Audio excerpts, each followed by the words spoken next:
Bakwethu siyadibana njalo kuhlelo lwenu lomaviki wonke Buza Ibhayibhili likuphendule. Ngizanikela umbali ukuthi abe nguye olinika abaphumeleleyo kumbuzo obuzwe kuviki eliphelileyo. Ngithanda ukwamukela abafundisi bethu esilabo lapha, umfundisi uOB lomfundisi uCK. Bafundisi siyalamukela. Siyabonga mfundisi. Salibonani balaleli. Siyalamukela kuhlelo lwethu lamaviki wonke okhulumayo ngumfundisi uMpofu CK. Salibonani balaleli.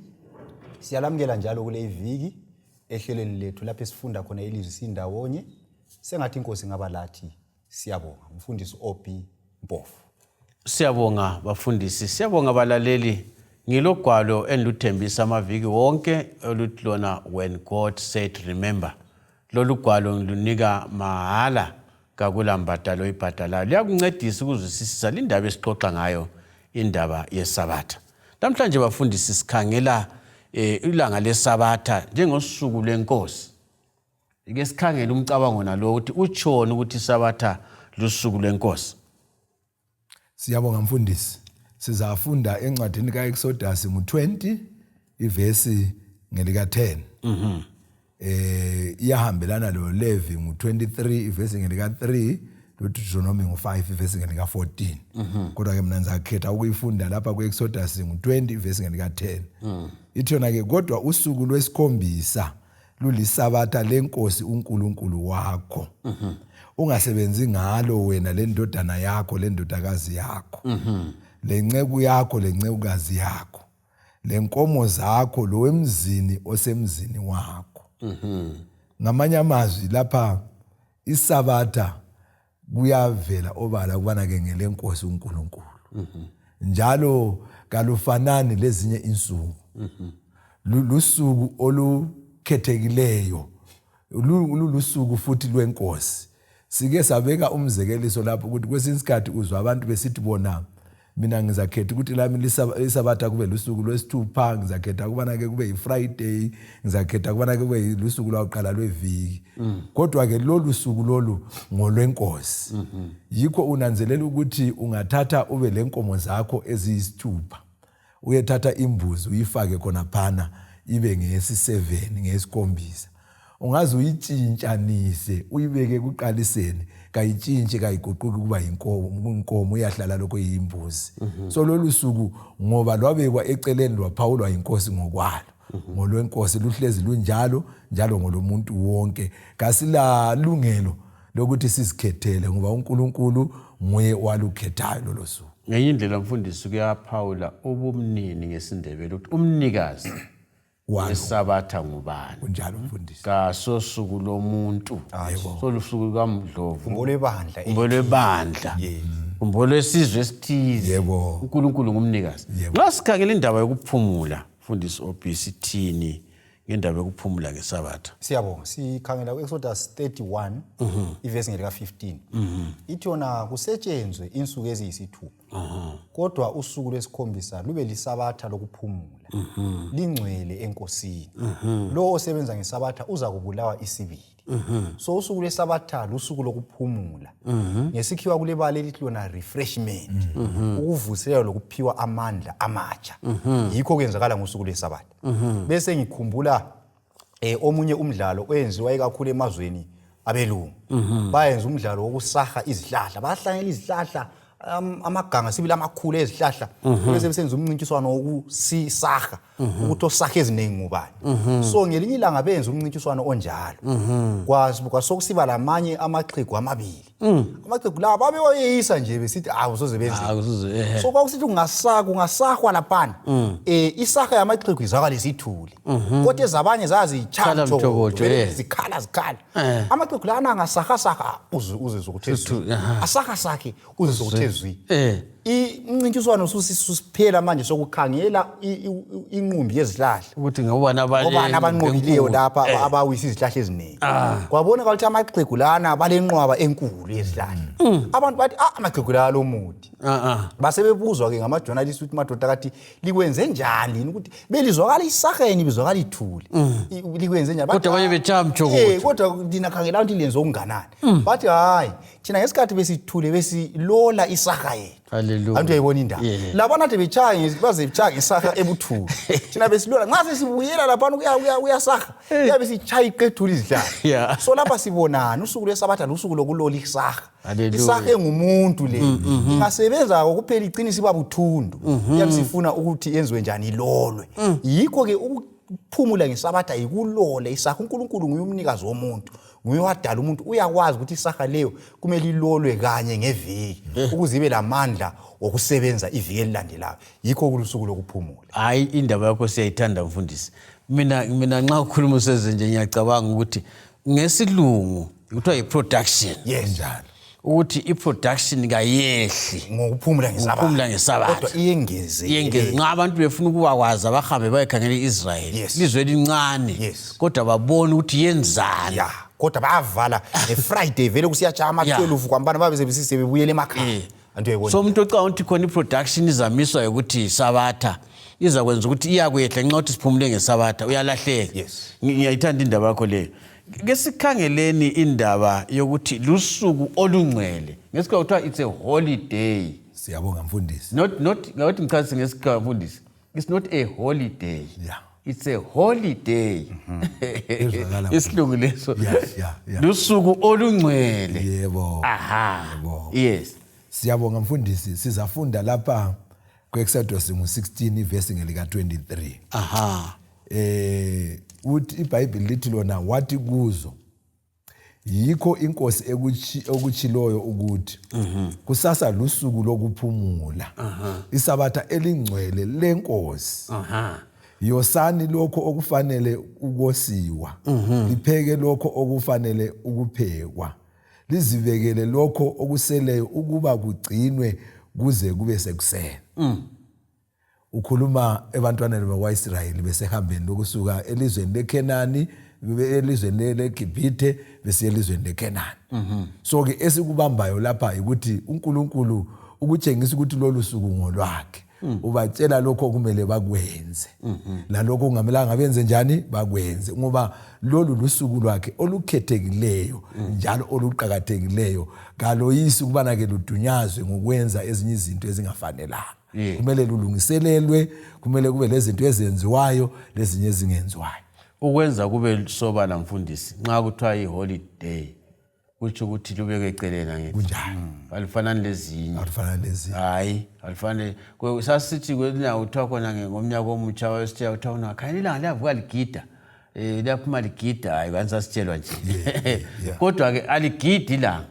Kodwa ukusobala ukuthi leli langa kalifanani lezinye insuku. uNkulunkulu uthena lisuku olungcwele oluphawulekileyo lwabekwa ngaphi eceleni. Kuyafana lalokho mfundisi.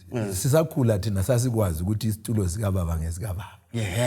Sasikwazi ukuthi umgani kababa. Ngananga kuniki ikudla lapha kuphakele emganini lwana. Kawudleli kunjani. Yaphakulula ufake kwakho umgani udlele kwakho. Kutshengisa futhi inhlonipho. Ake sikhangeleni nxa kuthiwa khona lusuku olungcwele lwenkosi. Kumbe lukaNkulunkulu. Lokho simcabango nalo lokho sigida phezukwawo.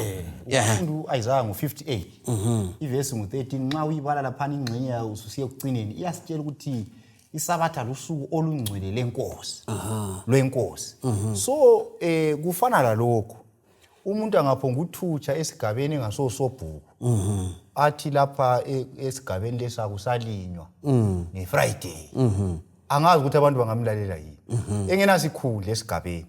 So lapha sibona ukuthi akula muntu ngaphansi kwelanga olamandla ukuthi amemezele ukuthi usuku lungcwele. Ngoba kadalanga muntu. Kadalanga nsuku futhi.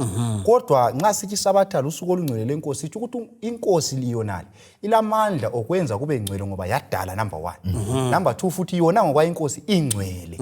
So ngasikhuluma indaba yesabatha njengosuku lukaNkulunkulu olungcwele. Akula muntu kumbe ngumfundisi kumbe ngubani oyisidala kumbe libandla olamandla ukuthi usuku lolusolungcwele aluguqule. Akula muntu olamandla wona lawo. Lawo ngamandla akuNkulunkulu kuphela. nxa engakwenza uyabe sezihlalisa uyabe sengumhlamuki kumbe sehlala isitulo sikababa ade sithiwa ngumfundisi lapha esingahlalwa sethatha indawo engasoyakhe abuyebona ngesilungu bathi kulento kuthiwa yi-blasphemy ukuthi uyabe sezenza uNkulunkulu kodwa yena engadalanga yena isidalo yindaba esikhuluma ngayo la. So usuku lolu luphawulwa nguNkulunkulu, nguye olubeka eceleni ngoba nguye ongcwele, nguye ongela sono. So ulamandla ukuthi athi usuku lolu lungcwele, nguye okhethayo. Thina asingeke sakwenza lokho ngoba kayisithi esikhonzwayo. Antu uyayibona indaba. Okhonzwayo nguye otshoyo ukuthi ngikhonzwa njani, ngikhonzwa nini. Antu uyayibona indaba. Mina njengesidalo angeke ngathi aphathi wena uthi ufuna ukukhonzwa so kodwa mina ngifuna ukukhonzwa so. Ukukhonzwa kunjalo akusamkeleki ngoba okhonzwayo kakuchongo. Antu uyayibona indaba. So alufani lezinye insuku sesingakufanisa lokho. Kule insuku abantu bayachata. Kulabantu okuthiwa ngabakhaphi. Abakhaphi bangaze babe ngu6. Bale impahla zabo abazigqokayo. Kodwa bafika emtshadweni abathandabuza ukuthi umakoti wesi7 nguphi. Ngoba vele isigqoko sakhe siyatshengisa ukuthi kafani lalabo abangu6. Lo myeni la ngeke athi sengitshintsha ingqondo emtshadweni. Sengadobha kuyafanana. Kuyafanana ngadobha angeke adobhe phakathi kwabakhaphi abangu6. Owakhe ngowesi7. Lesigqoko sakhe siyakutshengisa khona kumakoti ngumakoti wesi7. So kufana njalo ezinsukwini. Kulosuku olulodwa oluyahlukileyo olungafani lezinye insuku. Ezinye lezi ngabakhapi. Makoti ngolwesi7. Kwenziwa nguThixo khona lokho nguye umnikazi wakho. Nxa kukhulunywa ngosuku lenkosi, uJohane mbona nguyokhuluma ngosuku lenkosi mfundisi. Siyabonga mfundisi. Lapha sifunda kuSambulo 1 ivesi lika10. Uthi yena ke lapha uJohane eBhayibhelini ngehlelwa ngumoya ngosuku lwenkosi. Engifuna sikunanzelele kwakuqala yilokho. Incwadi yeSambulo yincwadi yokugcina. Kodwa ungakhangela incwadi yakuqala leyesibili ezalotshwa nguMosi, kulapho esithola khona usuku lwenkosi lutshiwo ukubana ke yilolo. Sekusiyaphethwa ukulotshwa kweBhayibheli sithola loJohane futhi esitsho ukuthi ngayehlelwa ngumoya ngosuku lwenkosi.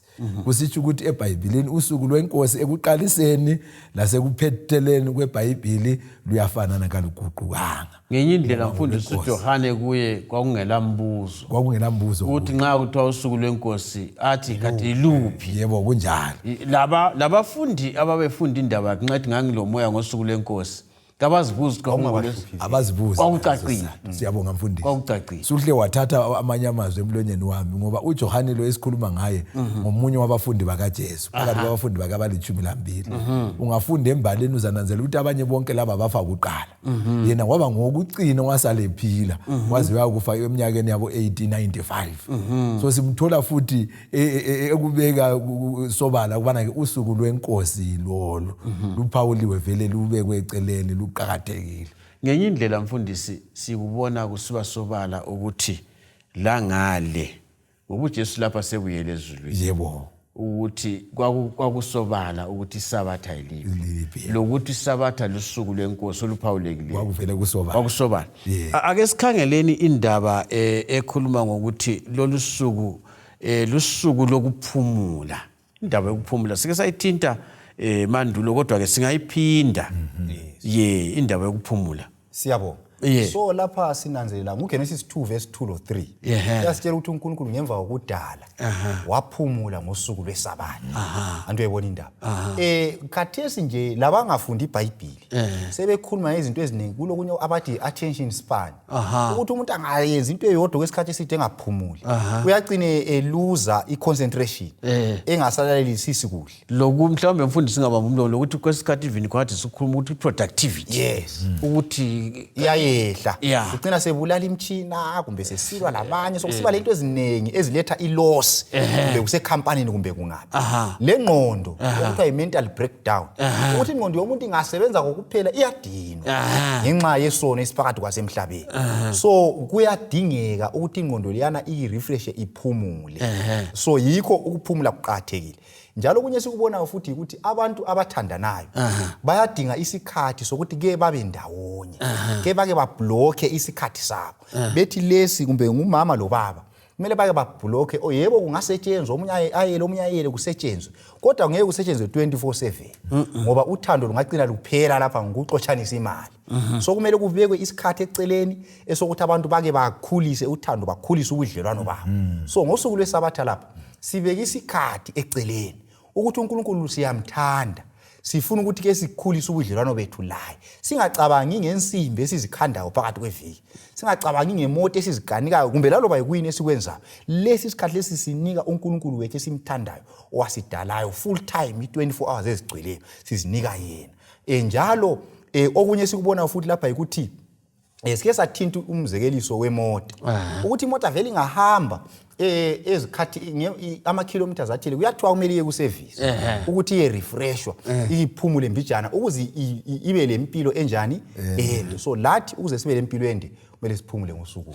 lwesabatha mfundisi uqambile ukuthi sitholakala ngaphi indawo Genesis 2 verse 2 lo 3 balaleli naso Genesis 2 verse 2 lo 3 ngiyabonga mfundisi ngicela ukungezelela khona abantu abathandanayo vele bayadinga isikhathi sokuthi bake babe bodwa ndawonye emulini ubaba uyadinga isikhathi sokuthi abe labantu abakhe sengike ngakunanzelela futhi ezimulini kathesi nxa abantu befuna ukuthi abantu lo azi ukuthi isihlobo sakhe ngobani bayababizana bayehlangana ngosuku olumisiweyo ngoba khona okuqhakathekile ebantwini so ngibona isabatha vele linjalo kithi abantu loNkulunkulu wethu ukuthi kumele sibe losuku sicithe amathuba silaye njengoNkulunkulu wethu bafundisi mina ngicabanga ukuthi labalaleli la asikubambeni ukuthi umuntu wanika umuntu isabatha uNkulunkulu yebo kuyafana ukuthi uphikisane nomuntu owenza iFord kumbe yiphi imoto uhlobo lwemoto uthi wena hayi umphikisi uthi ngaze ngithela amanzi izahamba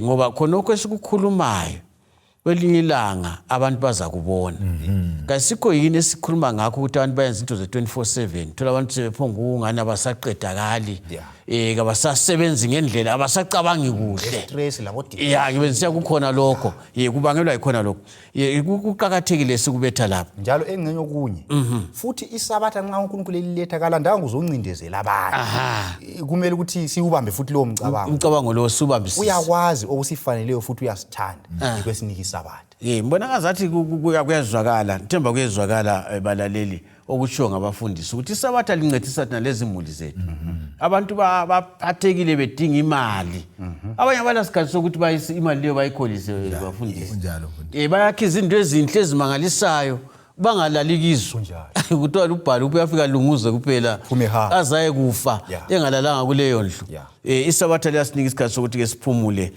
sikholise lemuli zethu nxa sikhuluma ngabangcwele lesabatha abantwana bakaNkulunkulu uNehemiya uthini yes uNehemiya ngo13 verse ngelika 22 uthena ke ngase ngitshela amaLevi ukuba bazihlambulule beze ukulinda amasango ukuze usuku lwesabatha lulondolozwe lube ngcwele kubo bonke abangcwele abe sesithi uNkulunkulu wami ukukhumbule lalokho ungihawukele ngenxa yomusa wakho omkhulu amen ngamanye amazwi ukubeka kube sobala ukubana ke wonke umuntu ongcwele kumele lolu suku alugcine lalabo abangakunanzeleliyo kumele bancedise ukuthi benze njani futhi balugcine ngolomuntu wonke othanda uNkulunkulu nxa simthanda uNkulunkulu kungakhethelekile ukuthi sinjani singaphi kodwa ke kumele silugcine lolu suku kutshengisa uthando lwethu kuNkulunkulu siyabonga ake sikhangele ekugcineni lapha ukukhulunywa khona ngo-Isaiah 58:13-14 uthini mfundisi siyabonga ukhuluma ngezibusiso eziphiwa labo abagcina usuku lwesabatha ngizabala uverse 14 kakhulu uthi yena u13 ukhuluma ngokuthi ugcina isabatha ungaloni ungayenzi okwakho ungahambi inhambo zakho ungayenzi imisebenzi yakho ungakhuluma amazwi ayize isabatha u14 abesithi ungenza lokho uzafumana intokozo kimi ngizakukhweza ezintabeni eziphakemeyo zomhlaba ngikuphe ilifa likaJakobe ukhokho wakho ukuba ulile so lapha uNkulunkulu uthi yena kulento ezinhle nxa sikhuluma ngobusiswa sikhuluma ukuthi uNkulunkulu uyasenzela okuhle asigcina usuku lwani lwesabatha singakubalisa sikufinqe ngale indlela isabatha lilama social blessings izibusiso zobudlelwano esike sakuthinta nxa sigcina usuku lwesabatha sikhulisa ubudlelwano bethu labanye abantu esiphila labo zimuli zethu abathi ngesilungu ungabamba umlomo mfundisi social capital. Yebo kunjalo ngoba singaze sidinga imali njani ayingeke athatha indawo yabantu okumele sidlelane. Kanti singayithini vele singela abantu singakunika imali yonke eZimbabwe usale wedwa usenzani uyathenga kubani.